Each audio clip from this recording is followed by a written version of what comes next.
늙으니까 말하기가 점점 싫어진다. 말을 하더라도 말이 잘 안 나와서 이루고자 하는 바를 마침내 똑바로 펴기가 어렵다.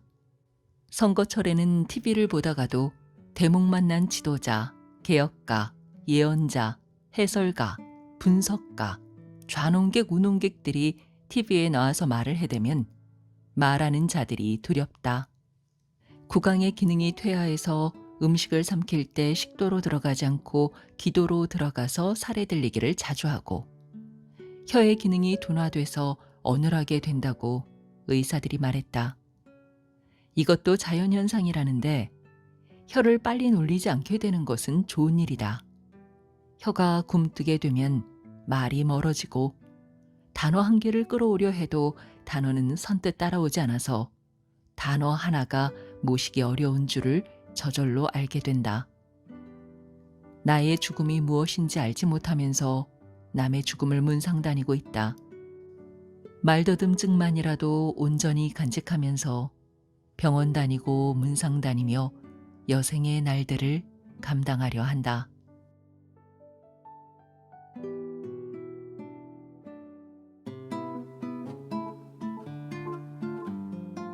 안녕하세요. 힐링필드입니다. 오늘 소개해드릴 책은 김훈 작가의 허송세월이라는 산문집입니다. 시대의 진정한 문장가이자 작가들의 작가로 불리우는 김훈 작가는 카레의 노래, 남한산성, 하얼빈 등의 매우 유명한 장편 소설의 저자이기도 합니다. 아마 많은 분들이 읽어보셨거나 제목이라도 들어보셨을 겁니다. 오늘 준비한 허송세월이라는 책은요, 2024년 6월에 나온 최신작입니다. 그런데 벌써 15세를 찍었네요. 이 책은 저자가 여든이 다 되어가는 나이쯤에 바라본 생로병사에 대해서 매우 초연하게 쓴 글인데요. 특히나 생로병사라는 다소 무거운 주제를 허송세월이라는 가벼움으로 위로하고자 하는 저자의 바람이 독자들에게 통해서 이렇게 많은 사랑을 받지 않았나 하는 생각이 듭니다. 하는 일 없이 세월만 헛되이 보내는 게 허송세월이잖아요. 어떻게 보면 참 무기력하고 게으른 것처럼 느껴지는데 또 한편으로는 연민이 느껴지기도 합니다. 마치 그러려고 그런 게 아닌데 살다 보니 그렇게 되었다라는 안쓰러움 뭐 이런 거죠.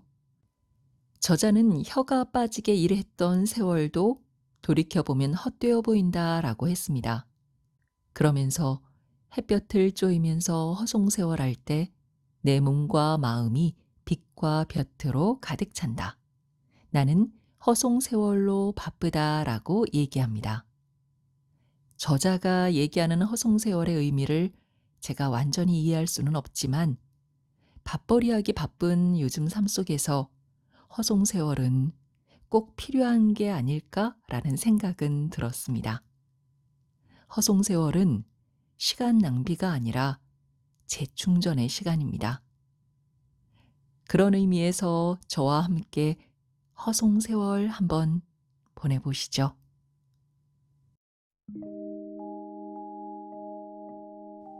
제2의 가벼움. 오랫동안 소식이 없던 벗들한테서 소식이 오는데 죽었다는 소식이다.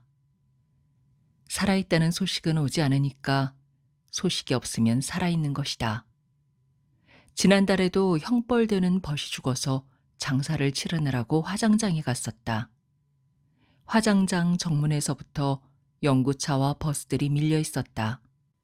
관이 전기화로 속으로 내려가면 고인의 이름 밑에 소각 중이라는 문자등이 켜지고 40분쯤 지나니까 소각 완료, 또 10분쯤 지나니까 냉각 중이라는 글자에 불이 켜졌다.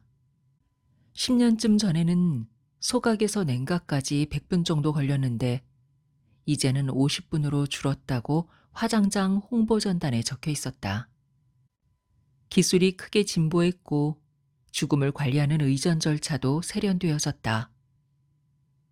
냉각 완료되면 흰 뼈가루가 줄줄이 컨베이어 벨트에 실려서 나오는데 성인 한 사람분이 한 돼 반 정도였다. 직원이 뼈가루를 봉투에 담아서 유족들에게 하나씩 나누어 주었다. 유족들은 미리 준비한 항아리에 뼈가루를 담아서 목에 걸고 돌아갔다. 원통하게 비명 행사한 경우가 아니면 요즘에는 유족들도 별로 울지 않는다. 부모를 따라서 화장장에 온 청소년들은 대기실에 모여서 아이스크림을 먹고 스마트폰으로 게임을 하고 있었다. 제 입으로 우리는 호상입니다라며 문상객을 맞는 상주도 있었다. 그날 3살 난 아이가 소각되었다. 종이로 만든 작은 관이 내려갈 때 젊은 엄마는 돌아서서 울었다. 아기의 뼈가루는 서너 옵즙 되었을 터이다. 뼈가루는 흰 분말에 흐린 기운이 스며서 안개 색깔이었다. 입자가 고와서 먼지처럼 보였다. 아무런 질량감도 느껴지지 않았다. 두개골과 정강이 뼈에는 타담한 형태가 남아 있었다. 물체의 먼 흔적이나 그림자였다. 명사라기보다는 흐린이라는 형용사에 가까웠다. 뼈가루의 침묵은 완강했고 범접할 수 없는 정막 속에서 세상과 작별하고 있었다. 금방 있던 사람이 금방 없어졌는데 뼈가루는 남은 사람들의 슬픔이나 애도와는 사소한 관련도 없었고 이 언어도다는 인간 생명의 종말로서 합당하고 편안해 보였다. 죽으면 말길이 끊어져서 죽은 자는 산자에게 죽음의 내용을 전할 수 없고 죽은 자는 죽었기 때문에 죽음을 인지할 수 없다. 인간은 그저 죽을 뿐 죽음을 경험할 수는 없다. 화장장에 다녀온 날 이후로 저녁마다 삶의 무거움과 죽음의 가벼움을 생각했다. 죽음이 저토록 가벼움으로 나는 이 가벼움으로 남은 삶의 하중을 버티어낼 수 있다. 뼈가루 한두의 반은 인간 육체의 마지막 잔해로서 많지도 적지도 않고 적당해 보였다. 죽음은 날이 저물고 비가 오고 바람이 부는 것과 같은 자연현상으로 애도할 만한 사태가 아니었다. 뼈가루를 들여다보니까 일상생활하듯이 세수하고 면도하듯이 그렇게 가볍게 죽어야겠구나라는 생각이 들었다. 돈 들이지 말고 죽자. 건강보험 재정 축 내지 말고 죽자. 주변 사람들 힘들게 하지 말고 가자. 질척거리지 말고 가자. 지저분한 것들을 남기지 말고 가자. 빌려온 것 있으면 다 갚고 가자. 남은 것 있으면 다 주고 가자. 입던 옷 깨끗이 빨아 입고 가자. 광과 수위는 중저가가 좋겠지. 가면서 사람 불러 모으지 말자. 빈소에서는 고스톱을 금한다고 미리 말해두자. 가볍게 죽기 위해서는 미리 정리해 놓을 일이 있다. 내 작업실의 서랍과 수납장, 책장을 들여다보았더니 지금까지 지니고 있던 것의 거의 전부가 쓰레기였다. 이 쓰레기 더미 속에서 한 생애가 지나갔다. 똥을 백자항아리에 담아서 냉장고에 넣어둔 꼴이었다. 나는 매일 조금씩 표가 안 나게 이 쓰레기들을 내다버린다. 드나들 때마다 조금씩 쇼핑백에 넣어서 끌어낸다. 나는 이제 높은 산에 오르지 못한다. 등산 장비 중에서 쓸만한 것들은 모두 젊은이들에게 나누어 주었고 나머지는 버렸다. 책을 버리기는 쉬운데 헌 신발이나 낡은 등산화를 버리기는 슬프다. 뒷축이 닳고 찌그러진 신발은 내 몸뚱이를 싣고 이 세상의 거리를 쏘다닌 나의 분신이며 동반자이다. 헌 신발은 연민할 수밖에 없는 표정을 지니고 있다. 헌 신발은 불쌍하다. 그래도 나는 내다버렸다. 뼈가루에 무슨 연민이 있겠는가. 유언을 하기는 쑥스럽지만 꼭 해야 한다면 아주 쉽고 일상적인 걸로 하고 싶다. 딸아, 잘생긴 건달놈들을 조심해라. 아들아, 혀를 너무 빨리 놀리지 마라. 정도면 어떨까 싶다. 오래전에 돌아가신 나의 아버지는 스스로를 광야를 달리는 말로 자칭했다. 아버지는 집 밖으로 나돌면서 평생을 사셨는데 돌아가실 때 유언으로 미안하다를 남겼다. 한 생애가 내 음절로 선명히 요약되었다. 더 이상 짧을 수는 없었다. 후회와 반성의 진정성이 느껴지기는 하지만 이것은 좋은 유언이 아니다. 평생을 밖으로 나돌다가 임종할 때 미안하다라니 어쩌라는 것인가. 이미 돌이킬 수 없이 늦었고 대책 없이 슬프고 허허로워서 어찌해 볼 도리가 없다. 퇴계 선생님은 죽음이 임박하자 이런 시문을 남겼다. 조화를 따라서 사라짐이여. 다시 또 무엇을 바라겠는가. 임종의 자리에서는 매화 화분에 물 줘라라고 말씀하셨다고 제자들이 기록했다. 아름답고 격조 높은 유언이지만 생활의 구체성이 모자란다. 매화에 물 줘라라는 유언은 일상의 소중함과 사소한 일의 엄중함을 명심하라는 뜻으로 들린다. 유언이라는 형식이 말씀의 뜻을 더욱 무겁게 한다. 매화가 생활이 아닌 것은 아니지만 과도하게 탐미적이어서 나 같은 속인이 듣기에는 리얼리티가 모자란다. 내 친구 김용택 시인의 아버지는 섬진강 상류의 산골 마을에서 평생 농사를 지으며 사셨다.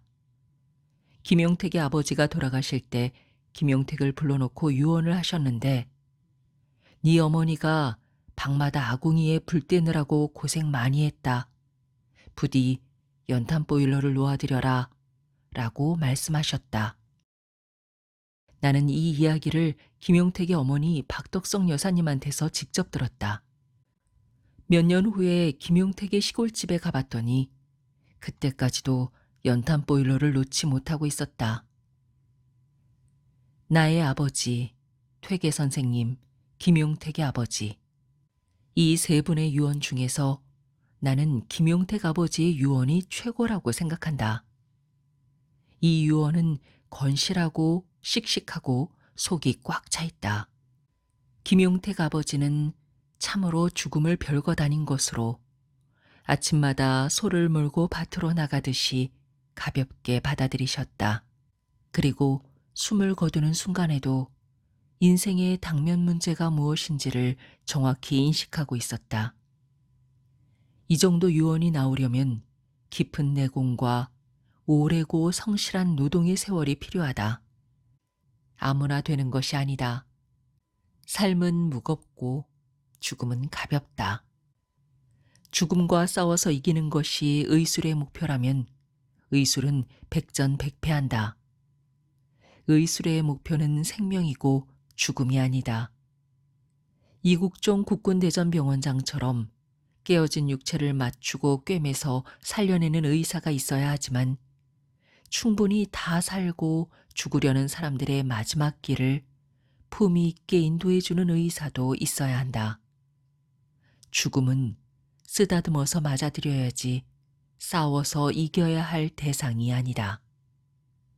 다 살았으므로 가야 하는 사람의 마지막 시간을 고무호수를 꽂아서 붙잡아 놓고서 못 가게 하는 의술은 무의미하다. 가볍게 죽고 가는 사람을 서늘하게 보내자. 단순한 장례 절차에서도 정중한 애도를 실현할 수 있다. 가는 사람도 보내는 사람도 의술도 모두 가벼움으로 돌아가자. 뼈가루를 들여다보면 다 알 수 있다. 이 가벼움으로 삶의 무거움을 버텨낼 수 있다. 결국은 가볍다. 지금까지 나남에서 펴낸 김훈의 허송세월이었습니다. 지난 한 해 동안 힐링필드와 함께 해주셔서 정말 감사합니다. 2025년에도 여전히 힐링필드는 구독자님들의 건강과 평범한 일상을 기원하는 영상으로 찾아뵐 것입니다. 새해에 소망하시는 모든 일들이 다 이루어지길 바라겠습니다. 건강하세요.